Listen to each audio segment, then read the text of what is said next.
नमस्ते कृषक भाइयों। मैं सभी कृषक बंधुओं को कुछ विशेष जानकारी देना चाहता हूं कि हम गोबर से क्या क्या बना सकते हैं, क्या काम कर सकते हैं और गोबर का किस प्रकार उपयोग ला सकते हैं। तो मैं इस सारे वीडियो के माध्यम से आपको वर्मी कंपोस्ट बनाने के बारे में जानकारी दूंगा। उसके बाद में गोबर से लकड़ी बनाने के बारे में जानकारी दूंगा। कंडे भी बना सकते हैं अपन इससे, और इससे क्या फ़ायदे हैं और क्या नुकसान है। और हमारी जो भूमि मृत के समान पड़ी हुई है अभी अगर मैं बोलूं कि कार्बन की मात्रा 0.5% हो चुकी है अपनी ज़मीन भूमि के अंदर, तो इसको कैसे बचाया जाए हमारी भूमि को।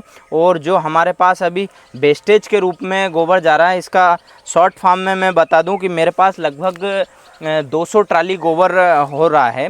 मैंने 2 रोज़ तक अभी जेसीबी से फेंका, उसके बाद में स्टार्ट किया। तो शुभम भाई, पिताजी से मैंने बोला कि लगभग 200 ट्राली आप अगर गोबर ले जाके खेत में फेंक रहे हो, तो वो मेरी नज़र में आज भी आप कचरा ही ले जाके खेत में फेंक रहे हो। क्यों रीज़न, क्यों कचरा फेंक रहे हो? क्योंकि वो उतना उपयोगी नहीं, अगर बेस्ट है वो।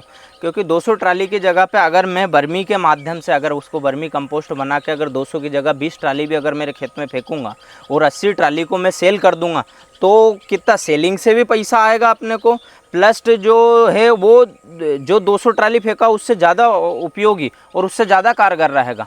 तो मैंने स्टार्टिंग की। और अच्छी बात ये है कि इसके लिए शुभम भाई गवर्नमेंट भी इतना फुल फोकस कर रही है जिसकी कोई लिमिट नहीं। अभी मैं 2 उदाहरण दूं। एक तो अभी 22 तारीख को जो है, अभी यही 22 तारीख को माननीय शिवराज सिंह चौहान जो खातेगांव में हमारे आने वाले हैं, और खातेगांव में वर्मी कंपोस्ट और इससे जुड़े रही ऑर्गेनिक जैविक खेती के बारे में बहुत सी जानकारी और इस विषय के बारे में मैंने देखा यूट्यूब वगैरह पे कि वो आने वाले हैं और इस विषय को फुल फोकस में, मतलब गवर्नमेंट फुल फोकस में।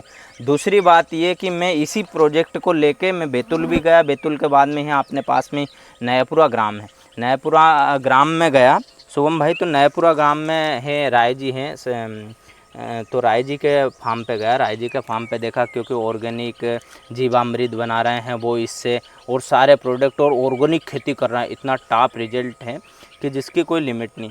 अब वो उस दिन मैं गया, उस दिन की बताता हूँ कि कलेक्टर, एसडीएम, तहसीलदार पूरा अमला डटा हुआ उनके यहाँ पे।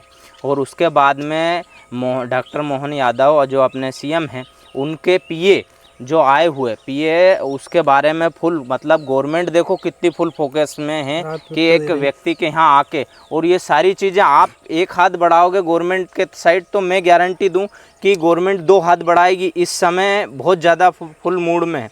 और उसके बाद में कार्बन की मात्रा में थोड़ी सी कार्बन की जानकारी दे दूं किसान बंधु को कि अपनी ज़मीन के अंदर 0.5% कार्बन पहुंच चुका है।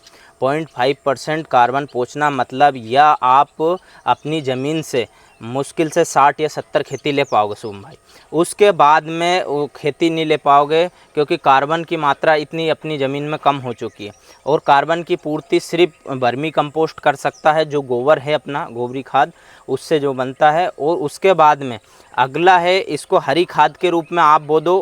एक चारा आता है जो 2 महीने के लिए बोल सकते हो आप, उससे मिलता है। और जो आपने मूंग वगैरह, जैसे कोई हर लोग मूंग नहीं बोत पाता, कुछ लोग मूंग बोते हैं, तो मूंग को भी अगर कुटकी करके उसमें डाल दी जाए तो उससे भी अच्छी मात्रा में कार्बन की मात्रा मिल जाती है, तो जिससे हमारी भूमि बची रहे।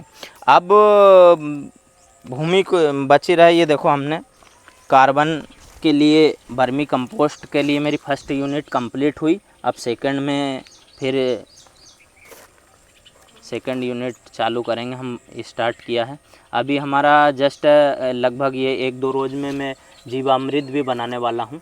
जीवामृत के लिए भी, और मैंने देखो गोबर से बहुत सी चीज़ें बन सकती है शुभम भाई। मैंने मशीन लाया, गुजरात से मशीन बुलाई, मशीन से मैं लकड़ियाँ भी बना रहा हूँ इधर साइड पे, तो उसका भी मैं वीडियो डालूँगा। इसमें लकड़ियाँ भी बन रही है। मतलब गोबर अभी तक सोना था, और सोने को शुभम भाई अपन ऐसे ही फेंक रहे थे। अगर सही पूछी जाए तो इससे अच्छी खासी अपनी इनकम भी जनरेट हो जाती है, और गऊ की भी बचत है, बहुत से अब मैं अनगिनत इसके फ़ायदे हैं। अगर बचाओगे तो जैसे मैं लकड़ी बना रहा हूँ, लकड़ी के क्या फ़ायदे हैं, लकड़ी के इतने फ़ायदे हैं कि वो अंत्येष्टि क्रिया इसमें व्यक्ति ख़त्म हो जाता है उसमें भी यूज़ कर रही। गवर्नमेंट भी फुल फोकस है, इंदौर जैसी सिटियों में लकड़ी जलाने पे पूरी तरीके से बैन है। अब उससे पर्यावरण भी बच रहा है, गौ माता की भी रक्षा हो रही है, सारी चीज़ें एक दूसरे से लिंक है और गवर्नमेंट भी फुल फोकस में फुल मदद कर रही है। तो फिर क्या है, फिर मेरे हिसाब से सभी किसान भाइयों को ये चीज़ों पे विशेष रूप से ध्यान देना चाहिए। अरे गोबर से तो इतने प्रोडक्ट बन सकते हैं शुभम भाई कि उससे तुम धूप बत्ती बना सकते हो। उसमें गूगल लुहान डाल के एक कटोरी टाइप की बना के धूप बत्ती बन जाएगी, अगरबत्ती बन जाएगी। उससे तो गोबर से तो अनगिनत प्रोडक्ट बन सकते हैं तुम्हारे। तो सभी किसान भाइयों को मेरे हिसाब से जो बच रहा है गोबर उसका यूज़ करना चाहिए। कृषक बंधु शुभम भाई, ये हमारे सारे प्रोडक्ट के बारे में मैं बताऊं आपको। ये सारे प्रोडक्ट जैसे लकड़ी बन रही है और बर्मी कंपोस्ट है और भी जो कंडे वगैरह है, धूप बत्ती वगैरह बनाएंगे, जीवामृत बनाएंगे और जितने भी गोबर से संबंधित प्रोडक्ट सारे बनाएंगे।